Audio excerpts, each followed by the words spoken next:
Welcome to Madison City Channel's Know Your Candidate interviews, co-sponsored by the League of Women Voters of Dane County.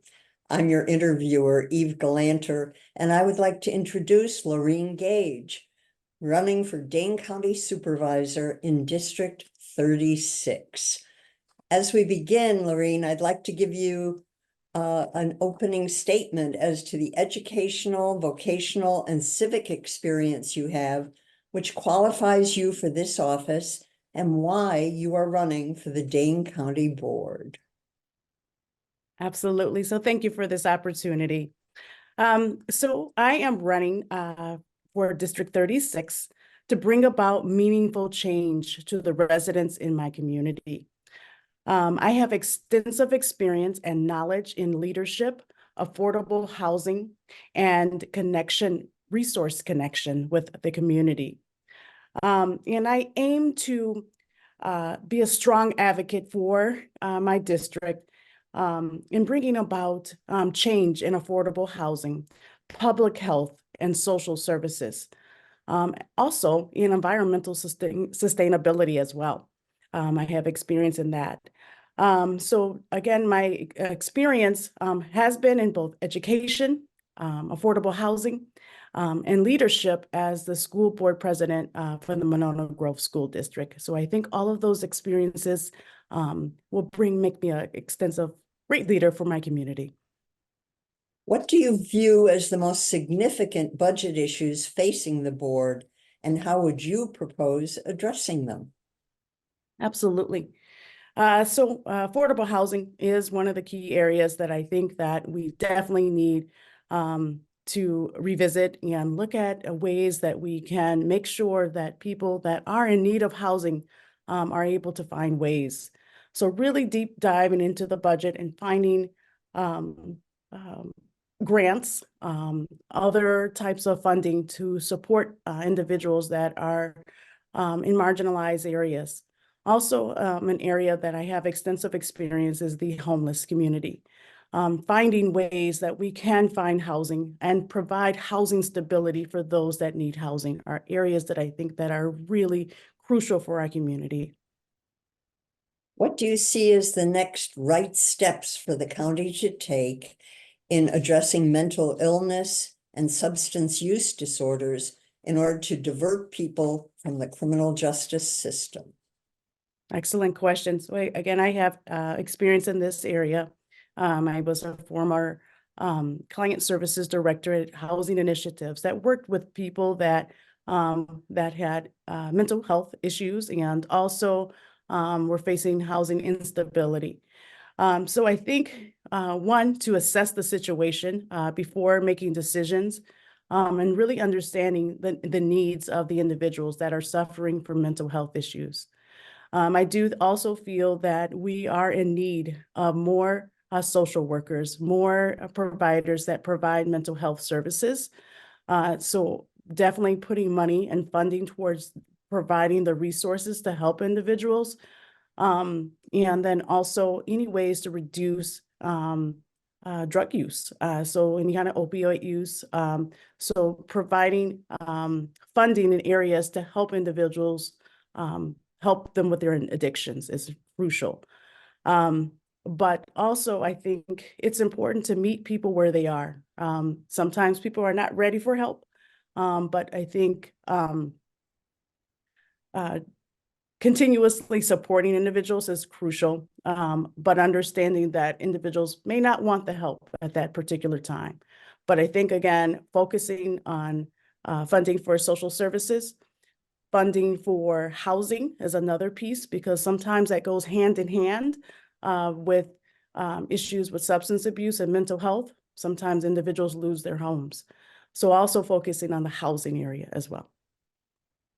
How would you evaluate the county's current efforts to address homelessness? And are there any additional steps you believe the county should take to address the issue?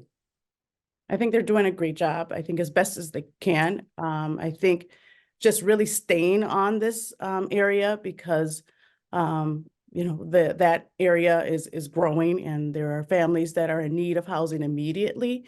and just really focusing on the social services programs, which they are currently, but I think just finding ways to prioritize this area is crucial. And meeting with the leaders of these organizations. So again, as I mentioned, I worked with housing initiatives. There are a lot of organizations that focus on homelessness. And I think meeting with the leaders of those organizations is very important to understand the need and the areas that the money should go towards. Concerns continue about noise abatement related to the presence of the F-35 fighter jets and PFAS pollution at the airport. What would you seek to do about these concerns if you are elected? Absolutely. So advocacy is probably the one of the biggest strengths that I have. And I think you need, one, listen to the concerns of the individuals that are impacted by this. Um, and understand how it's impacting them and what ways that we can reduce some of the noise, I think is important. Also, on the other side of it, understanding the need, why we need to have those, the jets are important as well. So I think listening to both sides and trying to come up with a mutual solution is the best way to go. What else, if anything, should Dane County be doing to address health disparities? Absolutely. Again, this is an area of expertise of just working in public health. Kind of similar to what I mentioned before is really listening to the community needs and even the constituents that are impacted by it. And finding out ways that we can put more funding into areas to help with health disparities, understanding the need. Also, I think there is a shortage of African-American and people of color doctors and social workers, and seeing what we can do to find programs so that we can have more individuals that can support people of color, because health disparities really impact people of color. I think trying to find those kind of ways to improve the lives of individuals that are impacted. Please tell us about other priorities for the residents of your district that we've not yet addressed and how you would propose addressing them. Absolutely. So I kind of touched a little bit about affordable housing. I think with affordable housing, also ensuring that there are resources for individuals that need it.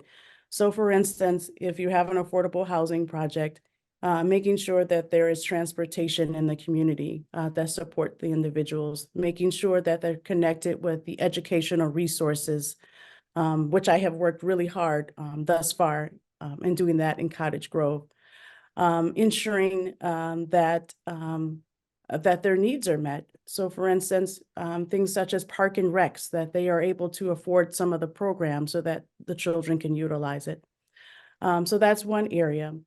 Also, in the area of sustainability and also in the area of safety. So in Cottage Grove, there is a glacial drumlin trail. That is utilized by many of the residents. So there is a portion of the glacial drumlin trail that individuals have to come off the trail and ride along in the street, and that is posing as a safety issue. Working along to find out ways that we can ensure that their individuals are safe and that people can utilize the trail for the entire ride. So that is a focus that I will have. And so those are two things that I would definitely work on. What would you like to say to the viewing audience as we complete your interview? Absolutely. I have worked, one other thing I wanted to start off and say is that I moved to Cottage Grove in 2019 with my daughters. And it was probably the best change that I ever did. And this community has given so much to me and my family that we were able to thrive and do well. And this community has done so much My daughter is a volunteer firefighter for Cottage Grove. My oldest daughter is a nurse, and I think it's because of, one, the community, working alongside people that provided resources and knowledge of how to thrive in this community, and I want to give back. That is why I chose to be work on the school board. I've been on the school board for 5 years, been a school board president for 3 years. And in that time, I have worked with the community in so many areas, such as equity, helping with special education, mental health, so much for the community, the students, and beyond. And I want to take this to the next level and working on policies that support our community and uplift our community. And I think that I have the expertise, the knowledge, and the experience to do so. So thank you for this opportunity, and I hope to serve as the next Dane County Supervisor for District 36. Thank I you. want to thank Loreen for speaking with us, and thank the viewing audience for taking the time to know your candidate. I want to remind everyone that primary election day is Tuesday, February 20th. The general election is Tuesday, April 2nd. Every election is important. Please vote. On behalf of Madison City Channel and the League of Women Voters of Dane County, I thank you for joining us.